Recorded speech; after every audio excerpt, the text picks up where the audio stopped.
Hello there, and welcome back to Friendly Ties. Today, we are going to be talking about Nucleum.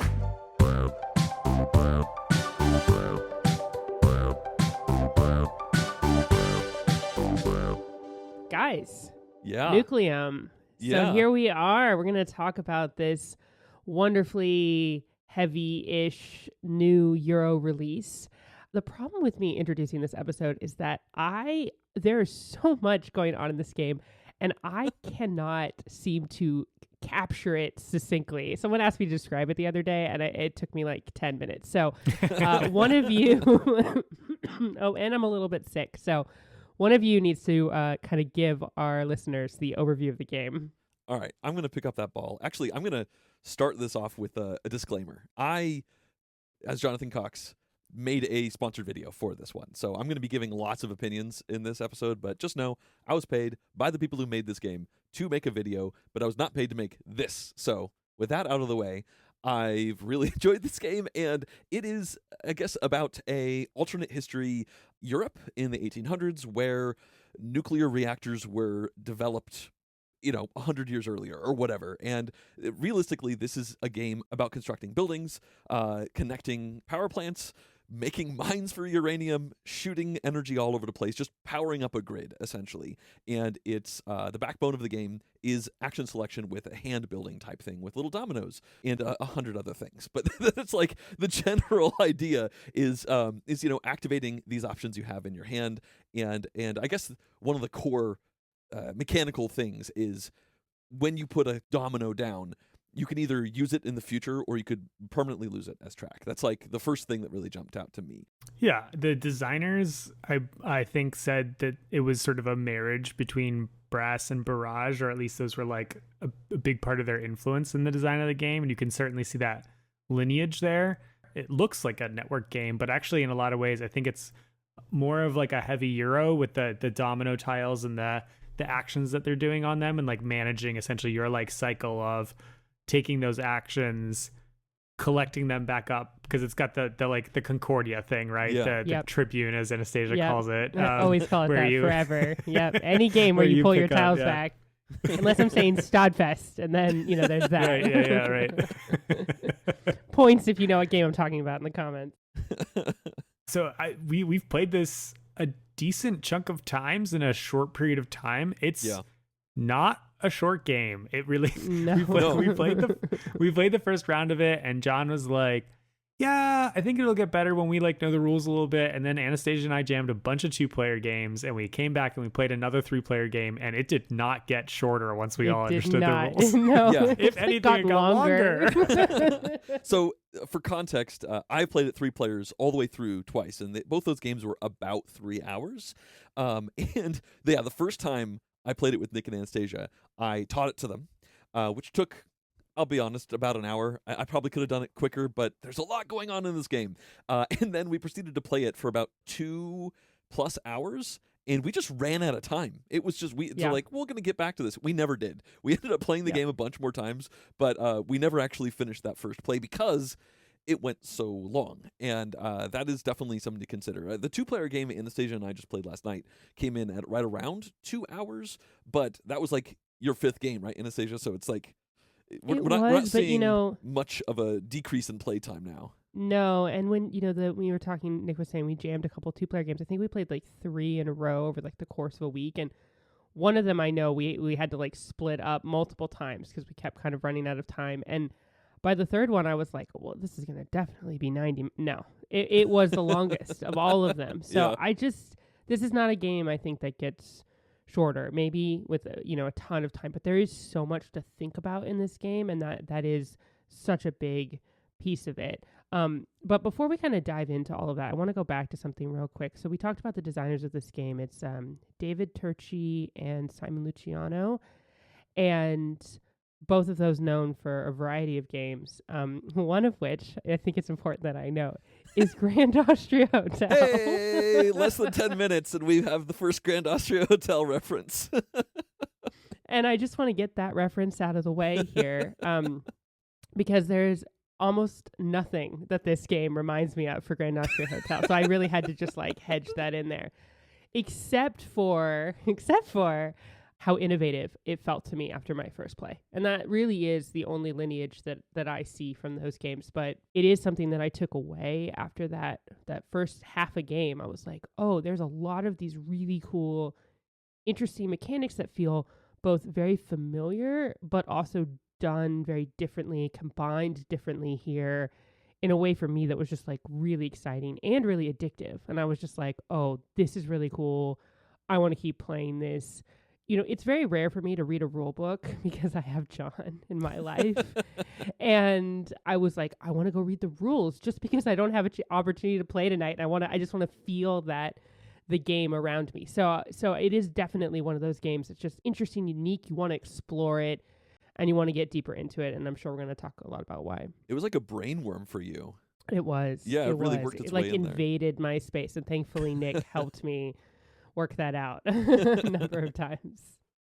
Well, it was a two-way street, right? Because my favorite part about this game is the exploration of it, understanding how the different systems worked. I was like, okay, cool. Like let's peel on this. Like let's see how this can work. The first game that we played that we didn't even finish, Anastasia and I were talking about it. I was like, I'm pretty sure if we ended the game right now, I would win, but if the game continued like it's supposed to, I would be very, very far behind. And I want to like tease out why that's the case, because it's not an engine building game. Like, in fact, the game does a really nice job. And this is something I respect about a lot of more modern designs of challenging you to do something of value early on. You do get a little bit better at things as you kind of like establish more turbines and uranium, but for the most part, like what you are doing is very similar from beginning to end. You might be able to do more of it later on, but there's not a big scope change as the course of the game goes on, which means that even from the beginning, what you're doing really matters. In fact, actually, I would argue that what you're doing right at the beginning matters most, because that's when the game is tightest. Yeah, that makes sense. I mean, it's a big map with a bunch of cities and possible rail connections between them. And much like Brass, which was mentioned earlier, the very first time you put something on the board, you can go anywhere. The second time you put something on the board, you are restricted by where you went the first time you put something on the board. And that's not always the case. There is a lot of intricacies to that part of the game, but yeah, within reason. I think there's a huge asterisk on that, right? Yes, you can put a rail like, anywhere. At a high level, like that first decision, like on probably your first, second, or maybe third turn, really matters. Like, what part of the board am I going to be interacting with a lot in the early stages of this game? Yeah, but there is something really interesting that you said there, Nick, because at a very high level, that's a phrase that John loves to use. I do. I can't laugh, guys. There's no laughter for the rest of this podcast. No laughter. At a very high level, you've got a map that you're playing on. You are building things. What are like the 5 actions? We can just give people like a sense of like what you're kind of doing here, sure, right? So you've got like a build action. Yep. You've got, what is that actually called? So you have urbanize, yeah. I read that rule book, but none of it stuck. So the 5 central actions is urbanize, which is putting down buildings that are not energized, and you energize them by flipping, and that gives you points in a variety of ways. There's urbanize, which lets you construct turbines, and uranium mines, which help you energize the aforementioned buildings. There's develop. Urbanize. No. You said urbanize twice, dude. Urbanize is I did this wrong in my video too.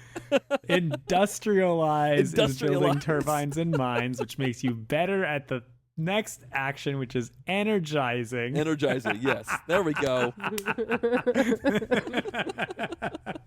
Which allows you to flip the buildings over.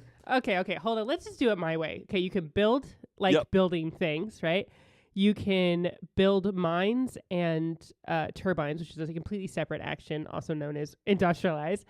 Then you can energize the buildings that you built. And in order to energize, you use the aforementioned mines and turbines. Right? Yes. That's the kind of the primary loop. Yep. Yes. And then the 2 other things hang out sort of by themselves. There's contracts. Yep. Right. And you basically getting more take the tiles. contracts. Yep. One nice thing is you can take contracts, put them down. They give you a little benefit when you put them down. So that's a little bit of a resource generation. And then, of course, you complete those. And then, get new tiles. And then your action tiles, those are the dominoes that John was referring to earlier. They are double not double-sided, double topped and bottom. They have a Yeah. top and a bottom, 2 actions per tile, different colors on the top and bottom.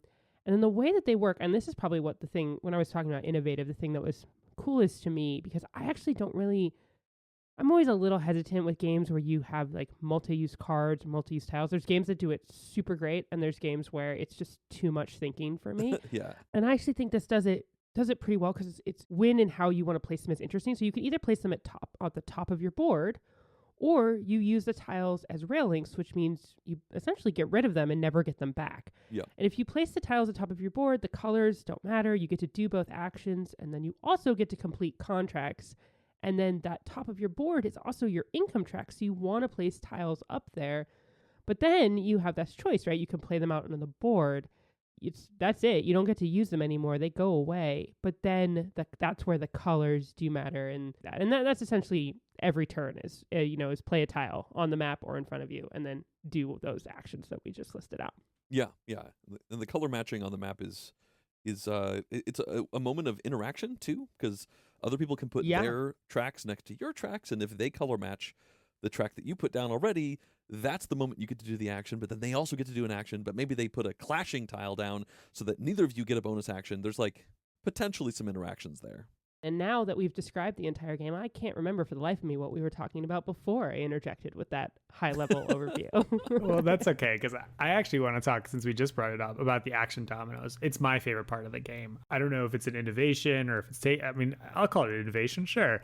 It's my favorite part of the game. I think that it's a very clever way of doing actions in a game. So it's, like we said, there's these kind of 5 core actions, but these domino tiles, they might have a mix and match of those 5 core actions.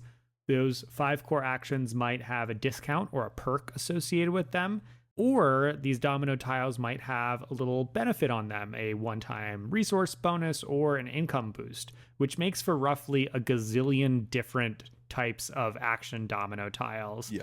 And so while everybody's playing the same core actions, your choices of what 2 actions or action and benefit that you get on your turn are different for every player, different throughout the course of the game. And when you're deciding to do that linking thing, which is essential for creating networks and for teleporting to places where you want to be able to play things, you are essentially sacrificing, I will not be able to do this action again after my next Tribune, right after my next pickup, because I've lost this piece permanently. And the push and pull between those decisions is very juicy. It's easily my favorite part of the game. I'm most impressed by the very, very wide decision space that is made with, frankly, 2 sides of a tile that are doing at its core 5 different actions. Yeah. And it also is the thing that leads to the absolute most element of AP in this game. Of when so to sacrifice fun. your tiles? Yeah. When to sacrifice them, when to play them, where to play them, how to play them. The colors obviously matter if you're playing on the map. If you're playing them in front of you, are you going to have the right tile to play on the map? It's just everything that Nick said is 100% true. I couldn't agree more. I sign off on that and agree with it all day long. And you can spend a ridiculous amount of time sitting there trying to think that through. I mean, we played in one of our 2-player games, we had to break it up. I don't remember why. And I remember opening the game, and I just I stared at my tiles. This is the end. And I stared at my tiles for an hour, I swear, just working out which way I wanted to play them, and if he could screw me up, and how I would play them out was the most this game at its core, it's not an engine builder. It is a efficiency, maximizing efficiency. What's the term for that? I don't Totally. even know. Yeah. No, efficiency. It's an efficiency system. I agree with you. Yeah. It's also a slow rolling combo game, because unlike a lot of modern Euros where you take a turn and you do this into this into this into this into this, that can happen very occasionally in this game. Usually it's more like this into that, and then you're done. This is more like lots of little turns. I do this, so that next turn I can do that, so that next turn I can do this, so that next turn I can do that. Yep. Don't get me wrong. That hour was like one of the funnest hours I had. Like I was just like, I was like loving it because there was nobody, It's like I your didn't, own there was no Sudoku. pressure. Like, you're just like, this is a Yeah, puzzle. it was like, literally what I said. I was like, this is like doing a crossword puzzle. Like I'm just like sitting there. I don't even like crossword puzzles, but it's because this is what I would rather do than a crossword puzzle. Like I was just like, it was so much fun. But it just shows you how much you can think. And that's actually one of the critiques I think all of us have about this game is that, when you're playing with others, obviously you're not going to do that. But you can get kind of caught up in how and when to play your tiles. And that isn't necessarily, doesn't happen at the same time for everyone. So there can be a bit of this fits and starts where it's pretty easy for you. Like, I'm going to do these couple of things. I kind of see it. But your opponent or opponents might be kind of like log jammed with kind of where they are. And they're going to need some time to think. And that can kind of create for a lot of downtime in this game. Yeah. Anastasia and I just played a 2-player game last night. There were definitely lots of moments where I felt that guilt creeping in. Like, again, this is not a game about making humongous stacks of combos, but occasionally the stars align, and it was like I was doing my turn. I'm like, oh, wait, I also do this. Oh, wait, I also do that. And then the last of those things involved taking a tile and putting it down onto the board as a track, and I had not even been considering that. So suddenly I was like, oh, no, where am I actually going to put this? And yeah, I mean, I don't think it actually annoyed Anastasia, but I was feeling guilty about the probably several minutes that one particular turn did take. And the whole time that was happening, Anastasia already had her like next 6 turns plotted out. So like I finished and then she went and it was my turn like literally 15 seconds later. Well, this game goes in lurches because a lot of things are little steps towards the big plan. To me, actually, the biggest source of AP in this game is that you're tight on everything. You're tight on money, you're tight on workers, you're tight on energy, and you need to make sure that you build the thing to set up the resources, to then connect those resources, to then flip your tile over. And particularly in the early part of the game where you're a little bit poorer, you can't screw up a step or you don't get to do the thing. Yeah. And so you can flush this like 4 game, turns down the drain. At its worst points, you are playing where you have already figured out what those steps are and you are just executing the process because the process is perfect. There's no other way for you to do it. And then the other players are at the stage of the game where they are trying to figure out what their next sequence of actions is, where they won't end up screwing up everything and not being able to execute what they want to do. So the game plays in lurches where it's like you're going to have some turns where you're sitting there thinking for a while because I can't just build this right now because I got to decide where it goes, how much, like, am I building a building with a lot of energy requirements or low energy requirements? Like, you can't just sort of play it by feel. Like, you have to know what the follow-up is going to be to what you're doing. But then when you figure that out, your follow-up is like bam, bam, bam. Yeah. Yeah. And that's basically, I mean, Nick had kind of pointed out in our 3-player game that he had been in a position at some point where you had a bunch of tiles and you kind of knew exactly what you were doing. And Nick, I was in that position as John just described last night, where I was like literally just organizing my tiles into the perfect like little sequence. And I was like, and then I realized I was like, oh, this is 6 turns. Like John is still on 1 turn and this is literally 6 turns. And he can take as long to think as he wants. I'm not like that. But it was that kind of realization. And, I want to kind of circle on to something you just said there, Nick, which is I almost want to say like a warning. Like I want like, for those of you listening to this and you want to play this game, I mean, it is a great game. And this is like no spoilers for me. Like I really loved it. It's probably my favorite game of the year. And yet I'm going to also kind of put this kind of headline out there that this is a game where everybody really, really needs to know what is going on. You really need to know what is going on. You really need to be aware of the little rules. They're not a crazy amount of little rules, but there are enough. Mm-hmm. The tiles are small. The values of the buildings are different. We haven't even talked about this, but you have your own board with its own technology tiles, and there are just, there are a lot of intricacies, and you really need to understand that the networks in this game, the rulebook doesn't do the best job of explaining how they work. They're rather confusing. It can be very easy to think you're connected when you're not connected, or you are connected for the purposes of energy, but you're not connected for the purposes of scoring. and all of these little elements that are at play, because we had a moment in our 3-player game where we got to the end of the game. We've been playing for about 3.5 hours or 3 hours and change. It's at the end, and I'm trying to kind of just move things along. So I do one of my technologies, and I think it's a level 2. I don't even think twice about it or whatever. I just think it doesn't matter which one I do because I just kind of want to get to the next person's turn.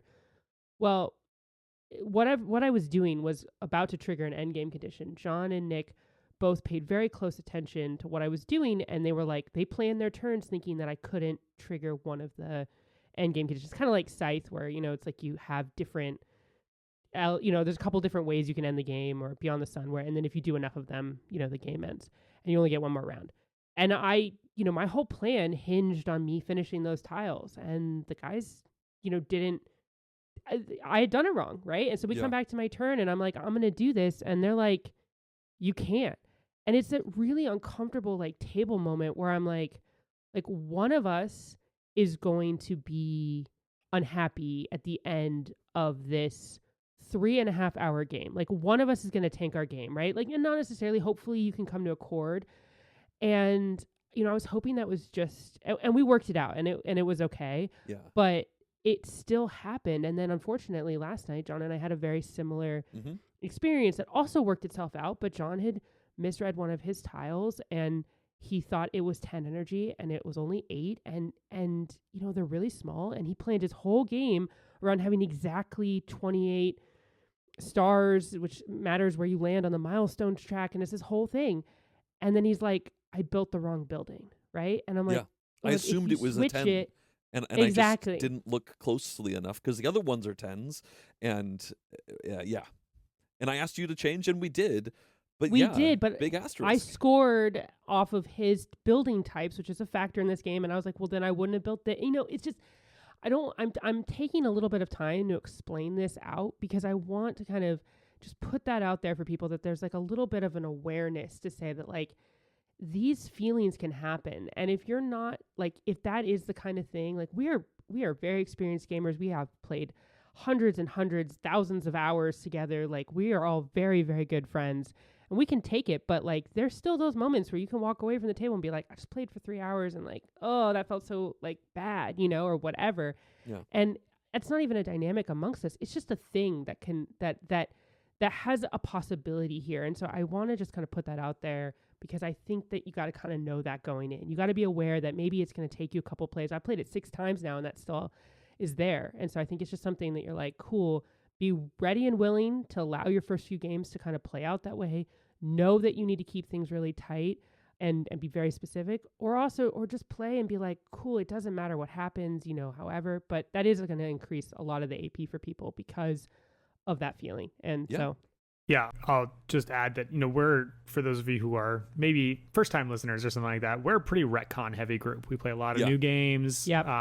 We've got a couple of folks in our group that are a little bit on the AP side. So in order to keep things moving along, we say, hey, we make a mistake, let's roll it back, right? We want to make it so that and also, the last thing is for having fun, right? If you are playing in a group of people and you say, no, precision's really important to us, I think the takeaway from this conversation is be prepared for someone to play this game and be like, wow, I died so badly. Yeah. and I couldn't do my thing. And this game's, the victory point conditions, a lot of the victory point conditions are in steps. And what I mean by that is there can be a very big leap in what a certain victory point thing does.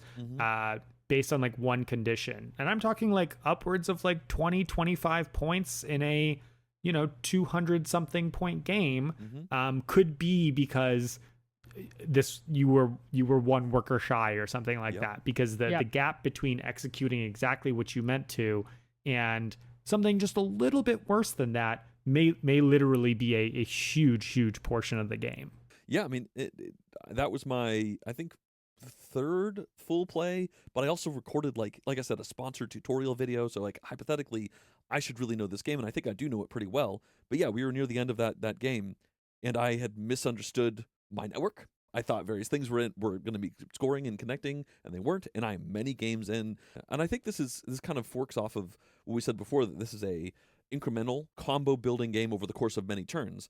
And yeah, you build that combo, that 6-turn combo, and then you get to the 5th or 6th turn and you realize, oh shoot, I did something slightly wrong in the 3rd step. And like, if you do all these steps in one turn, that's fine, but this game spreads them out. And then, yeah, like one person's unhappy. Either you're super unhappy with yourself because you just misread a card or did math wrong by 1, or also like in that 3-player game we just played a couple nights ago, Nick ended it. He did the final like decision to trigger the end, and he was going back and forth for like, I don't know, 60 seconds or so, which is a long time in Nick analysis time. It is. When Nick says there's AP heavy people in the group, he is not referring to himself. Exactly. You know that. But you should have seen John and I smiling while he was talking. That was coded for. Yeah. That was very nicely said. I wasn't gonna snitch. I mean, like, but yeah, they know. But Nick was like, "Do I end it? Do I want 2 turns or 3 turns?" I just remember he was saying that 2 turns, 3 turns, 2 turns, and he decided I'm going to go with 3 turns.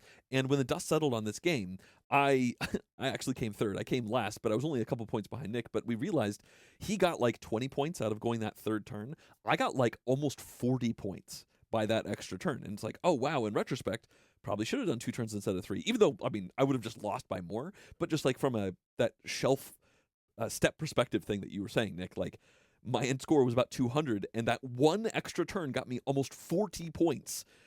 It's 20% of my score.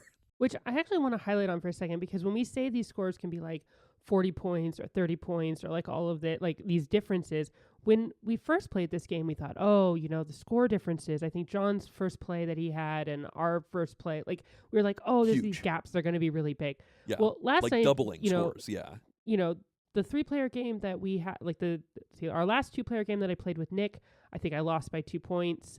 The game we played, the 3-player game, I think I won by 2 points. Mm-hmm. And last night, John and I tied, and it is a friendly tie, It which was a friendly tie. we loved. It was amazing. But but that just shows you like how a single point can matter. And so it's a weird thing. You know, that was actually a pretty low scoring game. We were only in the 180s, or 160s. But it was. It's still like, it can feel like, oh, I can get these final turns. It seems like you're getting like 40 points or 30 points or these things, but they're not very clear on how they're coming. They're coming in these little 3 point, 6 point, 2 point, here and here and here. So we've spent a lot of time. Usually, we'll finish a game. We'll be like, well, if I had done this different or I had done that different, but this can be a hard game to unpack because of how, kind of as Nick was saying, like little things affect little things here and there, and it all kind of spirals out. And he's right that we are a really big retcon-y group. And, I was just highlighting the retcons that actually affected other people. I'm not even highlighting the individual ones that I think we've taken, dozens. Yeah, we've course taken of twice the like tiny ones. Yeah, right? Like, oh, I would have spent this worker instead of this coin. Yeah. Let's talk about the 2 and 3 player thing, because again, for listeners of our podcast, you know that I'm not a 2-player, and Anastasia and John but he does it all the time. Well, I do it all the time, but like it's almost always my preference. Yeah, when we play 2-player, I say, okay, well, I want to see what it feels like at 4. We've played this 2 and 3. We've not played at 4. I have almost no interest in playing at 4, and I prefer the game at 2, which for me feels like a very significant statement to make about a heavy euro. Crazy. Yeah, I mean, one of the reasons why Anastasia and I played last night 2 players, I mean, partly because we were both really enjoying it, but also I had not played it 2-player at all, and you two had done it a bunch, and so it's like, well, I want to be able to speak to this thing, because while we were playing that 3-player game a couple days ago, you two kept saying, like, this is just not as good at 3. And I was like, okay, I want to see what that difference is, and the map is completely different. Like, one side of the board is a 1 to 2-player game, the other side is a 3 to 4-player game. So the map is literally completely different on the 2-player side.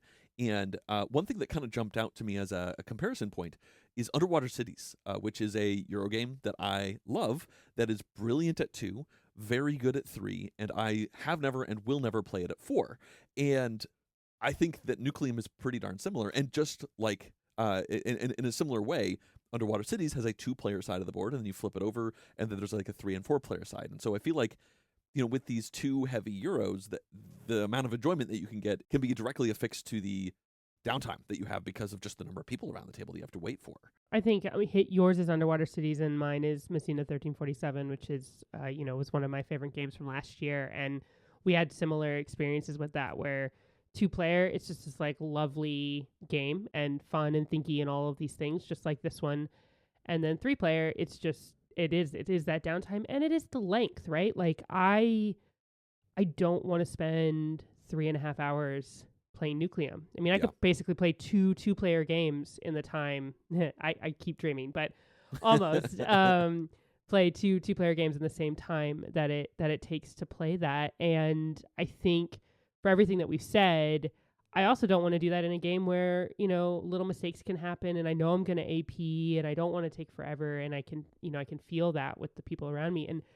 But I think it's funny because I know this about Nick. I know he's not a big 2-player gamer, and I know he tends to prefer these games at larger player counts. And so it's funny because when we played it 2-player, I remember, we'd only played half a game at 3-player, and I was like so excited that the 2-player game, I was like almost like pitching it to him. I was like, "Oh, look how interactive it is, Nick." And like, look how the rails, I was like trying to like kind of point out all these elements that I felt like the 2-player game was like capturing from this idea that I had of the 3-player game. And then when we went and played it 3-player, I was like, yeah, it did do all of that. And I actually think it did all of that almost better. Like, it was almost more interactive at 2-player.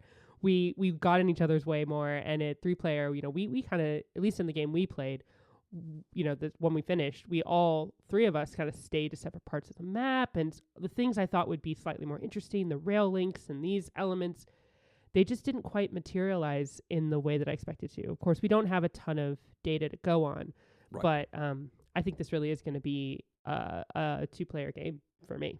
Yeah. Let's talk about the interaction a little bit, because I think that's a part of like why the 2 versus 3. And I think that we've played it enough times to have a sense of it, but like we might be like not playing it the same as your at home group meta and what folks are going to look like there. But I'll say that the interaction in this game did not meet my expectations from looking at the board. And that's not to say that it's bad, not at all. But it did not meet what I thought was going to happen. So because it's like, I knew this was this like brass barrage thing, the board looks very brassy. Oh yeah. But the game does not really interact in a brass-like way. Brass is like very, overlapped between the players and the resources and the networking and the linking. And this game, they said, look, we don't want people to do anything with each other's resources. Your resources are your resources. Anastasia can build her sandcastle. And the networking component is more about, do you have tickets to the VIP club of, this city over here? That's what the networking is more for over pretty much anything else. And the primary points of contention between the players then wind up being where our networks overlap for our mega buildings, how quickly we're ending the game, like in kind of a classic Euro style, the race towards the end of the game, who's grabbing what contracts. There's a couple public contracts that we're all racing for. So I thought that the interaction in this game was going to be very network board based, but in fact I find that the interaction in the game is more heavily on the Euro side. We're racing to like XYZ thing, XYZ condition, or end game scoring or something like that. And that's where the push and pull between the players seems to be primarily seated.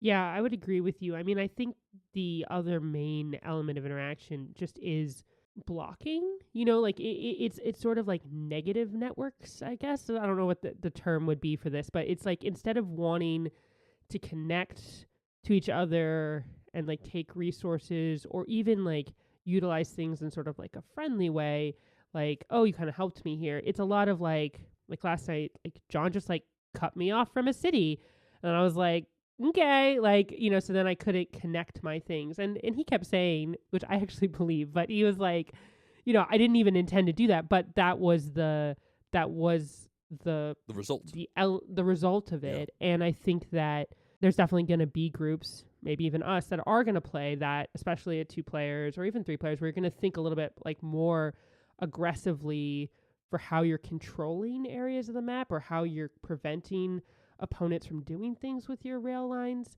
But what I don't see a lot is that there's point income reward opportunity for being part of the 2 and 3 connection lines, if you will.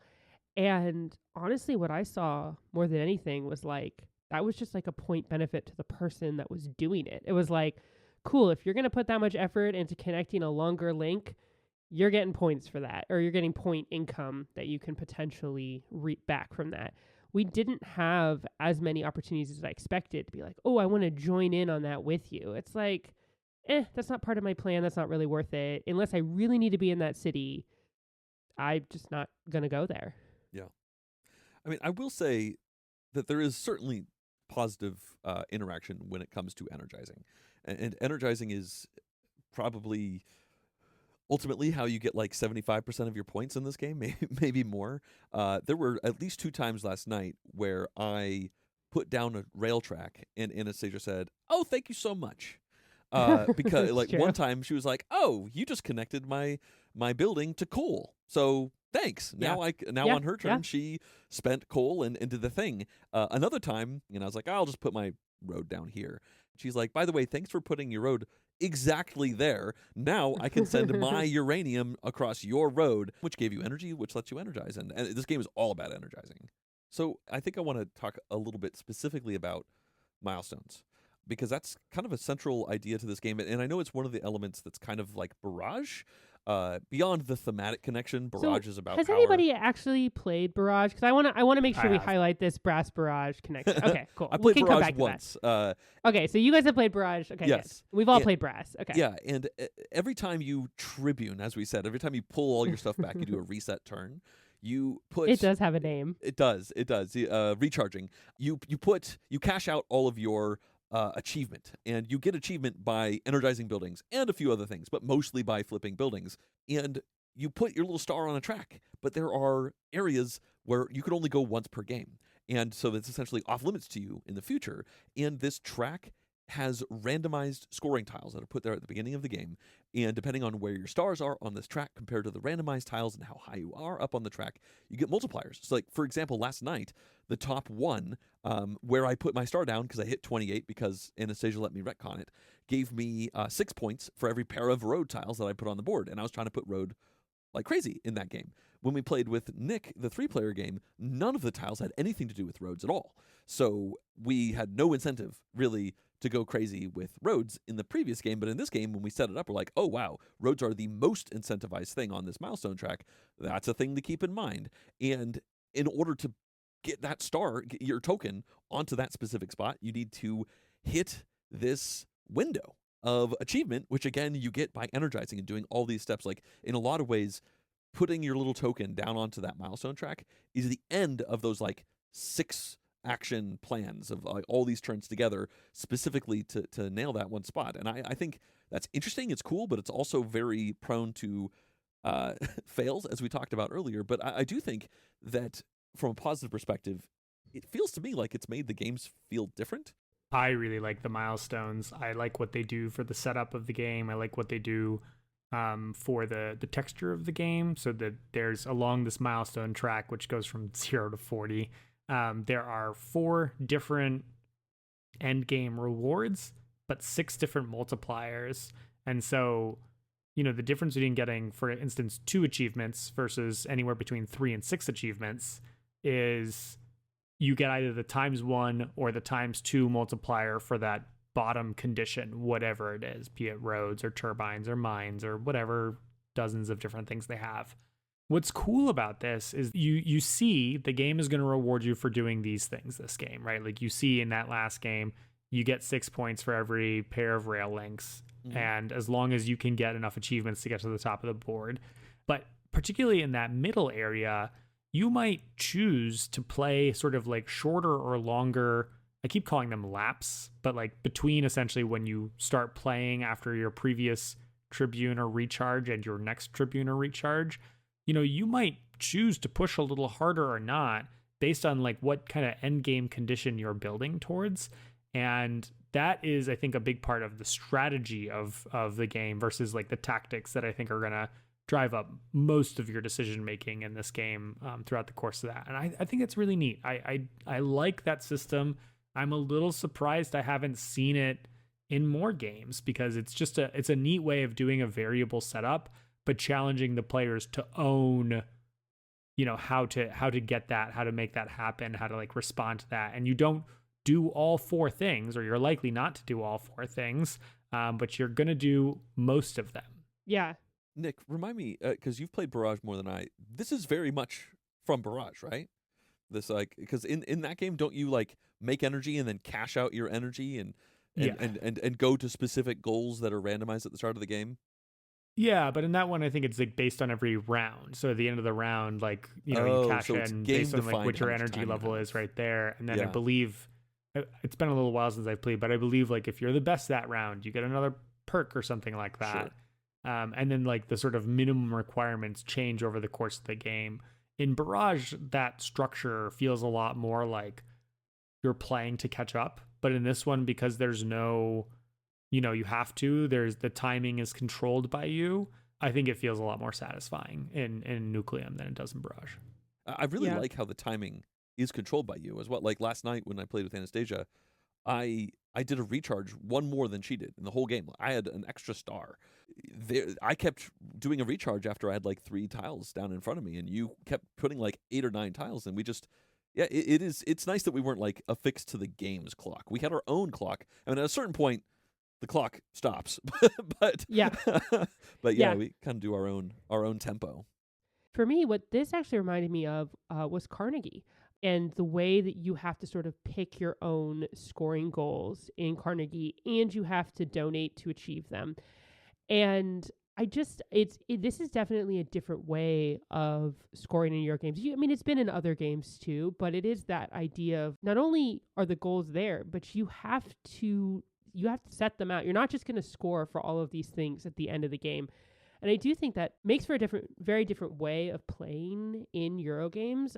When it came out in Carnegie, I didn't really like it, and I've gotten used to it because I think I do like a little simpler. Like, here are your goals, like just do them, like, and it's cool. I don't like having to like at some point choose because like what if my plan doesn't work out and I like end up with a different one, And so in this game, you really do, and this goes back to what Nick was saying, like.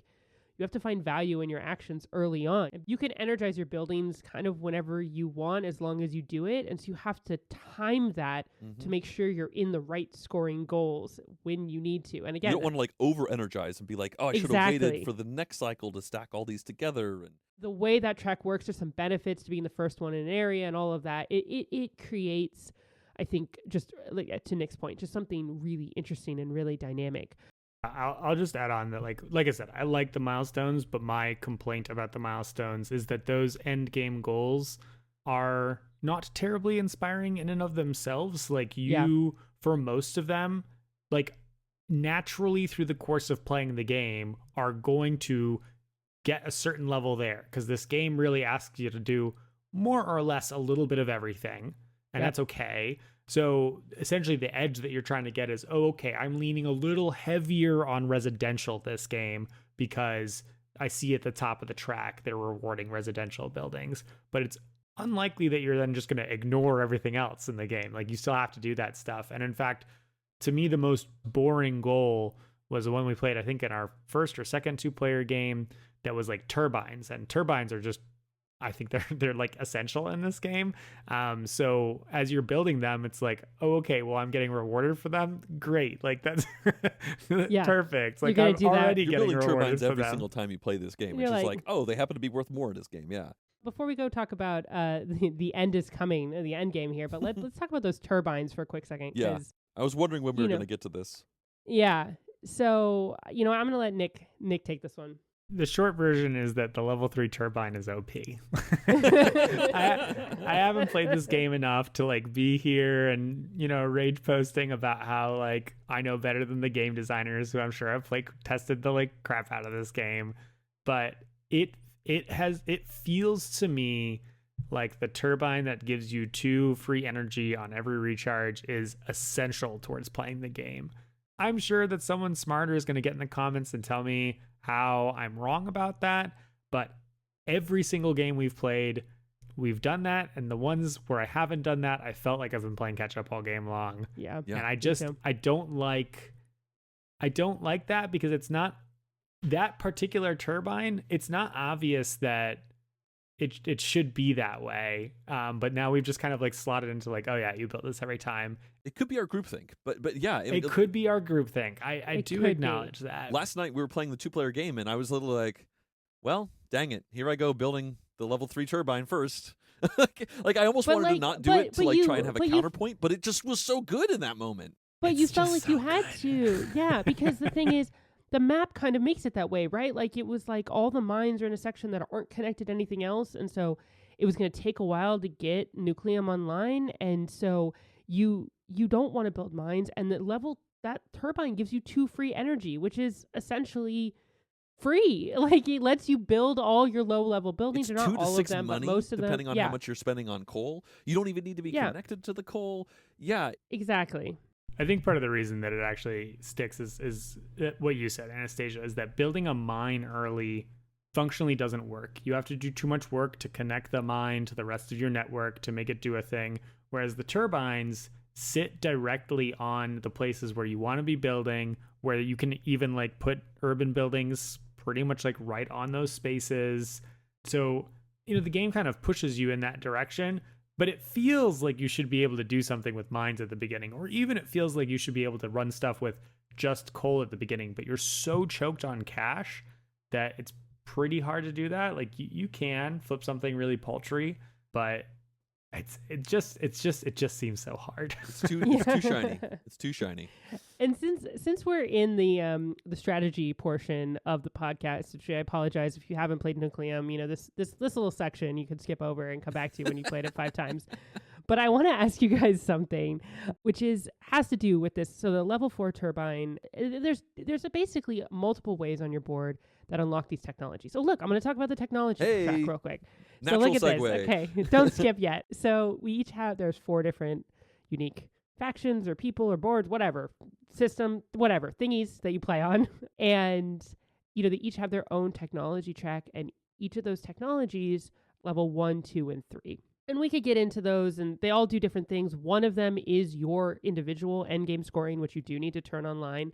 That is one of 2 level 3s that you have. And then your other level 3 is just a really cool power that is, again, unique to you.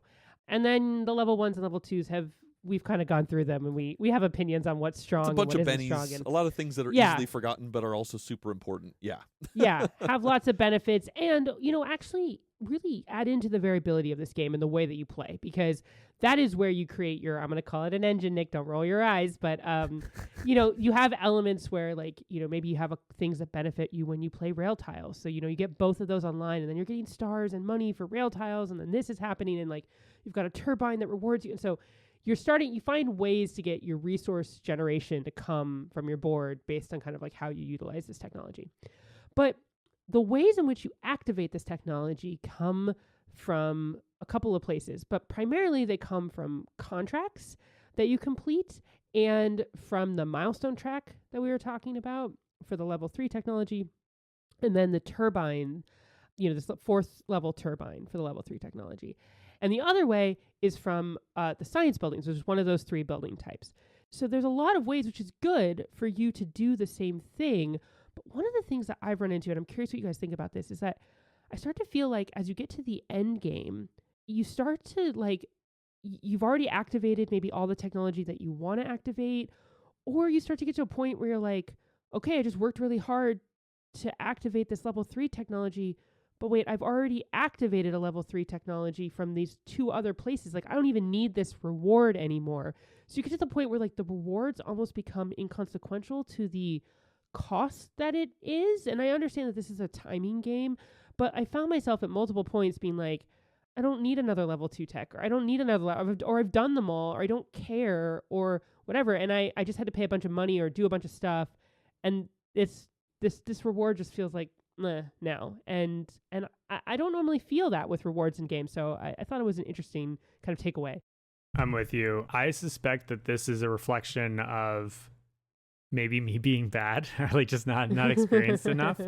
But I agree that the journey to get to the technologies puts you so far into the game. You're like, ooh, I'm gonna unlock this level 3 one, or even just this level 2 one, and then I'm gonna make my game plan off of that. But by the time I've executed that, we're 2/3 of the way into the game. I'm getting just a couple benefits from this at this point, but it's not it's not shaping my game plan in the way that I've been like trained by many other Euros to like be like, I get this technology tile and then I'm going to press that button over and over and over again.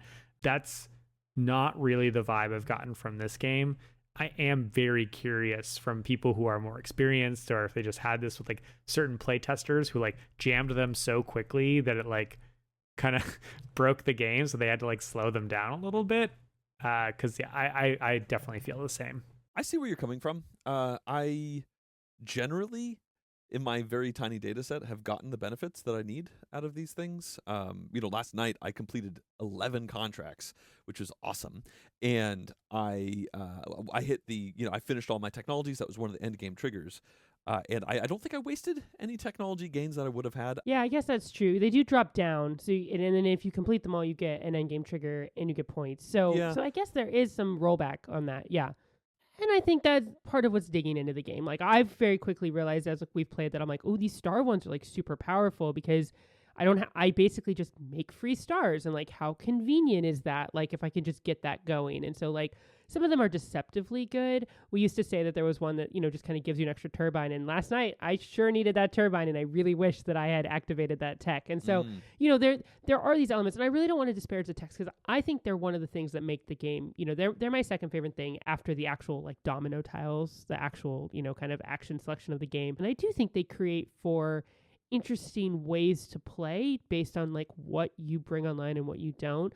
But I guess this kind of brings us to the one thing that we all kind of felt in our last two games. This is that the end of the game comes speeding in here, which is this idea of like you're playing a 2-hour game or a 3-hour game, and you're doing all of these things. You're getting your technology online. You're building your buildings. You're doing all this stuff. And then the end game shows up, and you feel like suddenly it's like, oh, I have 2 more turns. Oh. Yeah, it's over. And you're just like, what? And that's not been the case in every play. Some plays I felt like I got to accomplish everything I wanted to do. But it has been an interesting dynamic in our last 2 games that we all felt like, hey, I didn't even feel like I kind of got myself online. Even though we've been playing for 2 hours or 3 hours, and now the game is basically over, and we're gonna spend the last 30 minutes of the game basically panicking that someone is gonna end it, and it's gonna be over, and getting your guys' hot takes on that. Yeah, it does come at you. So first of all, this game can't be longer. So the fact that it comes at you fast is essential. Yeah, I think I've thought about this because it's like, how can a game take 3.5 hours to play and then have me be like, oh my God, the end of the game is coming? Yeah. I think the reason that it has that feeling to it is because the game asks you to do so much to accomplish the things that you accomplish. You have to A to B to C. Like, you have to like set up the urban things, put the links, have the mines. That's got to be connected. You need to make sure you have the resources. I think there is so much asked of you to accomplish the thing, which is, I think, part of the puzzle, part of the satisfaction, part of the fun. But because there is so much there, you only get to do that loop a couple of times before the game is over, because the game could not be longer. It does really feel like you kind of get there, and this game is very much like the journey is more the point than the actual like system, as it were. I think that in general, that's a pretty good from a game design perspective. You don't want a game to overstay its welcome, but this game does distinctly have a, hi, I'm here, we're done. Yeah. At the end. So while it is a noticeable feeling, I wouldn't want the game to be more. That makes sense. I think part of the reason it's surprising, at least the first couple times you play, is because the game end is triggered once 2 of the triggers, there's like 5 triggers to go with, have happened. In a 2-player game, it's actually 3 out of the 5. And you're like, that's a lot of triggers. Like, a lot of endgame Euro games are like, this one thing will cause the end of the game. And you're like, no, it's 2 or 3. But the game, I think, has been balanced pretty well to smash all these at the same exact time. Like, it seems like generally they're all approaching at about the same time. I mean, last night, Anastasia triggered the end of the game, I think technically on accident. Like, you didn't know you were doing it. I didn't want to. Yeah. No, I was like, can I do anything to not trigger that? I'm going to go out of my way to try and not trigger this. I had hit one of the 3 triggers, and I was going to hit the second trigger on my next turn, but we still needed the third trigger, and it looked like we were going to be a few rounds away. But Anastasia had more points than me. In fact, technically, Yeah. to get into minutia, she had 67 points. And Exactly. she hit the other trigger, which gives 3 points every time you hit a trigger. And one of the triggers is getting 70 points. 70 so points, yep. if she had one less point, the game would have actually probably gone on like maybe even 2 more rounds, because I wasn't actually like necessarily ready. But it was just like she did this, and I'm like, oh wait, that gets you 3 points. Oh wait, that ends it. Oh my gosh. Like, I know, and I needed the contract, so I had Yeah. to do it. Yeah. And you ended up deciding to go with it. And we tied. So I mean, who knows if that was a good decision or not? I'm not actually sure. I don't know. But either way, I think it just rushes up to you because they do coalesce like that, and things do get kind of more explosive and whatnot. So I really like this game. Yeah. We've talked a lot. I don't know if we've been overly negative. Like, we all have kind of different vibes on this game. I mean, I made this my game of the month a month ago on John Gets Games. And that was after one play, and now I played it 2.5 more times. I really enjoy the experience of it. I loved our 2-player game last night. The 3-player game was a lot of fun as well, although I'll admit I liked the 2 hours more than the 3 hours from a general length perspective.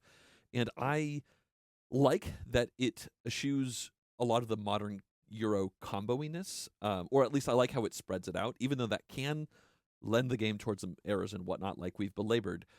I do think I kind of prefer like the little turns kind of stacking things up and occasionally having something explosive as opposed to explosions happening all the time. I do think that I wish the networking had been figured out better. I think I joked at one point that like the network rules are the paragraph that launched 1,000 Board Game Geek posts. Like every day it feels like there's a new BGG post Legit. about how networking works, and I think that's kind of a emblematic of a lot of the game. Like, there's a lot of really cool ideas. I really enjoy a lot of this. In fact, I enjoy the game in general a lot, but there's just a lot of sharp edges that you can get caught up on from a rules understanding perspective, from just a remembering perspective, and I don't know. I think I'm not sure where I land. Like, this is not a 10 out of 10 game for me. It's probably an 8 or a 9. It's probably an 8. It might shift up to a 9. I don't know. I kind of got to play it a little bit more, but I do personally want to play this one more, specifically at 2 players, because I think that did seem like kind of the shining spot for me. And I'm really glad I got to introduce it to you, too, because I was talking about it for like a week as I was building the video and stuff. I was like, you guys, this is a pretty cool game that I'm working on. You guys, we should play this. So I'm happy that I kind of invested all that time to teach it to you and to actually get all these plays in. Yeah, I mean, Anastasia, I think, straight up said it was one of her favorite games of the year, if not her favorite new game of the year. Yeah. For me, I'm probably the lowest on the 3 of us about it. Like, I really liked pulling it apart, but I'm not chomping at the bit. What I liked was learning it. What I liked was figuring out like how these things interact with each other. I think that the game system is very satisfying.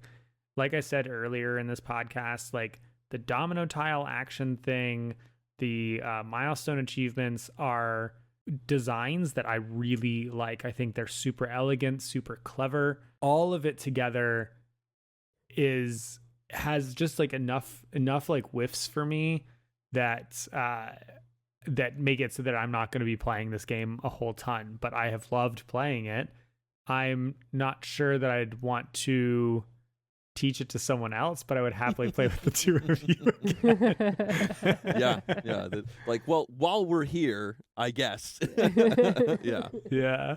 Is that because you don't actually want to teach it, or because you don't want to go through the experience of someone new, like learning it and having to kind of like make the mistakes that are going to be inherent with those first few plays? It's more the latter. It's the fact that like when I feel like if I'm going to sit down and play this with someone, I feel like in order for them to have a good time, I would have to like hold their hand. Like when I think back to that first 3-player game that we played, I like wish that John had held my hand more, like, and so that's it. It just makes so that it's like, okay, well, so not only is it the teach, but really the whole first game essentially is kind of this like experience. So that's why I'm not, a lot of my friends are like not at the like level of heavy gamers that the 3 of us are. So I don't, it's like unlikely that they would be willing to like be like go through that whole process and then be like, cool, let's play it a second time so that we can play it for our first time for real. Yeah. Yeah, I think, I echo a lot of what you both said. Probably more John.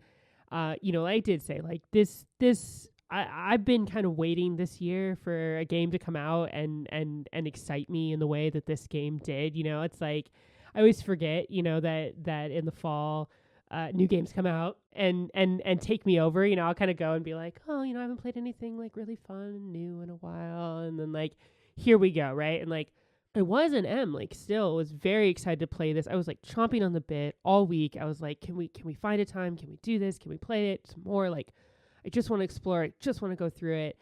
And I think that like I am like so glad that I did, like, because it has just been such a joy and has been so fun.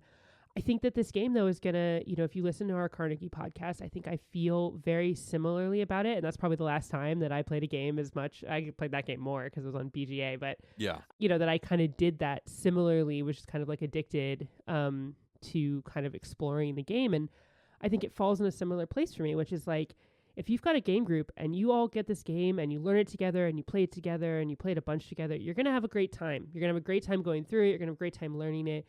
But if one of you knows it really well, it is going to create sort of a different vibe, because you're not going to want to take away that exploration from, the new players, because part of it is figuring out the game. But then it's also hard to be the player that knows it, because like, not dissimilar to Carnegie, it kind of creates like a different vibe. When you know the game really well, you're going to play it differently, and that's a different situation because of the way that game is played, but it's still a similar element here at play, just in terms of mostly that retconning we were talking about, the mistakes that are going to get made, the little places that are going to happen, and how difficult it will be if you're in a situation you don't have the right resources and you don't have the right things, and like, how is that all going to work out? But I just want to say that if you're going to take a game, like, I think anything this complex that takes this big of a swing, and I really want to compliment the designers for how big of a swing I feel like they took here. They've created what I know is like rated like a 3.86 or something on BGG right now, but like it doesn't actually feel that heavy to me. This game reminds me so much of how I felt about Arc Nova the first time, which is like, once you learn it, it just makes a lot of sense. Like, it just kind of like gels.